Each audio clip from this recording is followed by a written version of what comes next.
He's hunting down storms. He's Panama City's resident storm chaser.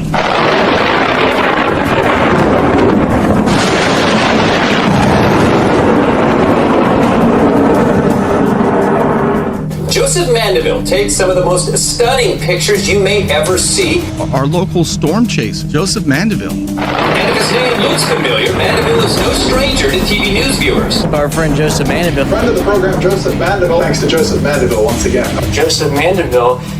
Weather spotter, weather observer, weather photographer, Joseph Mandeville. And from Joseph Mandeville, a great photo. Good shot here from Joseph Mandeville, looking out over the bay, beautiful. Joseph Mandeville. Joseph Mandeville capturing a nice little positive strike thanks to Joseph Mandeville. Joseph Mandeville. Joseph Mandeville, who's out offshore, gorgeous shot here. Also Joseph Mandeville.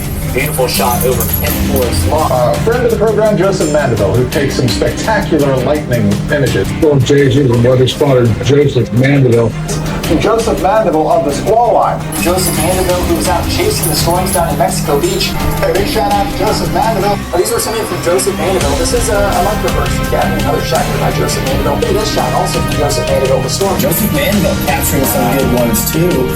Joseph Mandeville over into Panama City. Friend of the program, Joseph Mandeville, from the Panama City Marina. Hi there, Joseph Mandeville. Thanks for sending in that picture. Check out this shot from Joseph Mandeville. Early this morning, thanks to Joseph Mandeville over the St. Andrews Marina. Oh, this shot right here, Joseph in Panama City, set up there at the Hathaway Bridge. You got the lightning strike, as well as the sunset and the distant thunderstorm. Just for the win, Joseph tonight. A job well done. Veteran storm tracker Joseph Mandeville went to check out the scene.